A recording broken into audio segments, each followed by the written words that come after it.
ముందే చెక్ చేసుకోవాలి కదా, సింగిల్ మెంబర్స్కి అలా ఫ్యామిలీ మెంబర్స్కి లంచ్ అని. ఇప్పుడు మళ్ళీ 2 అవుతుంది, ఇంటికి వెళ్ళి మళ్ళీ వంట చేయాలంటే లేట్ అవుతుంది కదా మనకి పిల్లలకి.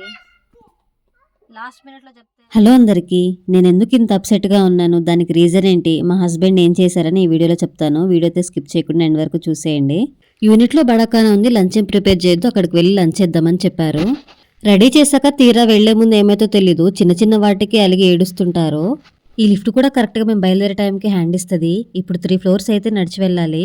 ఇంకా నయం 6th ఫ్లోర్ అయి ఉంటే కాళ్ళు అక్కడ నడిచి పట్టకపోయేవి. మా హస్బెండ్ వెహికల్ తీసేలోపు కొంచెంసేపు ఎండలో నించుందామని అయితే వచ్చేసాము. ఎండ కన్నా చల్లగాలి ఎక్కువగా ఉంది.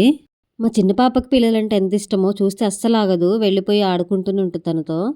కార్ అయితే మాది కాదు, మా ఇంటి ఎదురుగా భయ్యా వాళ్ళది. చలి ఎక్కువగా ఉందని చెప్పేసి కార్ తీసుకున్నాడు మా హస్బెండ్. ఇంకా అలాగా కార్లో స్టార్ట్ అయిపోయాము. కార్లో కూర్చుంటే ముందు నుయ్యి వెనక గొయ్యి లాగుంటుంది నా పరిస్థితి. కార్లో విండోస్ క్లోజ్ చేస్తేనేమో వామిటింగ్స్ వస్తుంది, విండోస్ ఓపెన్ చేస్తేనేమో చలిగాలి వస్తుంది.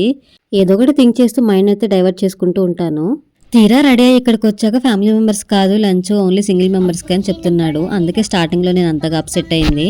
ఫ్యామిలీ వచ్చింది కదా, వాళ్ళకి లంచ్ ఇవ్వమని చెప్పారు అక్కడ ఉన్న సార్ వాళ్ళు. సో లంచ్ అయితే మా కార్లోకి తీసుకొని వచ్చాడు మా హస్బెండ్. మా హస్బెండ్ అయితే jeera rice, chicken curry, paneer curry అయితే తీసుకొని వచ్చాడు. ఇక పిల్లలకి తినిపించుకుంటూ మేము కూడా తినేసేసాము. మా హస్బెండ్ కార్ తెస్తా అన్నప్పుడు ఎందుకు మన స్కూటీ ఉంది కదా వెళ్ళిపోదాంలే అన్నాను. చిన్న చిన్న పనులకు కూడా ఎదుటి వాళ్ళని అడిగి వాళ్ళని ఇబ్బంది పెట్టడం నాకు ఎందుకు అంతగా ఇష్టం ఉండదు. మేము కనుక కార్ తెచ్చుకోకపోయింటే ఫుడ్ని అసలు ఇలా తినేవాళ్ళమే కాదు. యూనిట్ లోపలైతే కుక్కలు, కోతులు అయితే చాలా ఎక్కువగా ఉన్నాయి. కోతులు అయితే బాగానే ఉన్నాయి కానీ కుక్కలు అయితే వెంబడి పడుతున్నాయి. ఇలా ఎప్పుడైనా తినడానికి బయటకు వచ్చినప్పుడు చెరో ప్లేట్ చేతికిచ్చామంటే అంతే సంగతులు.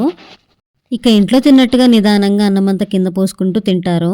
ఇలా ఫంక్షన్స్కి వస్తే మాత్రం మ్యాక్సిమం మేమే తినిపిస్తాము పిల్లలకి. నైసి ఏం చేస్తున్నావు? ఏం తాగుతున్నావు? ఏంటిది? మా హస్బెండ్ అయితే కీర్ తీసుకొని వచ్చాడు. ఇక్కడ ఇద్దరు తాగేస్తున్నారు మా పిల్లలు. యూనిట్లో చేసే కీర్ అయితే చాలా బాగుంటుంది. కీర్ అంటే ఇష్టం లేని వాళ్ళు ఇక్కడ యూనిట్లో చేసిన కీర్ ట్రై చేస్తే 1 గ్లాస్ తాగేవాళ్ళు 2 గ్లాసులు తాగాల్సిందే, అంత బాగుంటుంది. ఫుడ్ ఐటమ్స్ కూడా చాలా బాగా కుదిరాయి. నేను కూడా కీర్ తాగేసి ఇంకా మళ్ళీ రిటర్న్ అయిపోయాం ఇంటికి. ఈ వింటర్ సీజన్లో పంజాబీ డ్రెస్ వేసుకుంటే చున్నీ లోపల నుంచి వేసుకోవాలా లేదా పైనుంచి వేసుకోవాలా, అసలు వేసుకోవద్దా అని నాకు చాలా డౌట్గా ఉంటుంది. ఈ వింటర్స్లో చున్నీ మరి మీరు ఎలా వేర్ చేస్తారో కామెంట్ చేయండి. గాలి అసలు ఎంత హెవీగా వస్తుందంటే మీరు నా చున్నీని చూస్తే మీకే అర్థమవుతుంది. చలికాలంలో ఏసీ ఆన్ చేసి ఫ్యాన్ వేస్తే ఎలా ఉంటుందో అంత చలిగా ఉంది బయట. వింటర్లో ఇలాంటి ప్లేసెస్లో ఉండాలంటే చాలా కష్టం. వీడియో నచ్చితే లైక్ చేయండి, అలాగే మరిన్ని ఇంట్రెస్టింగ్ వీడియోస్ కోసం నా ఛానల్ అయితే సబ్స్క్రైబ్ చేసుకోండి.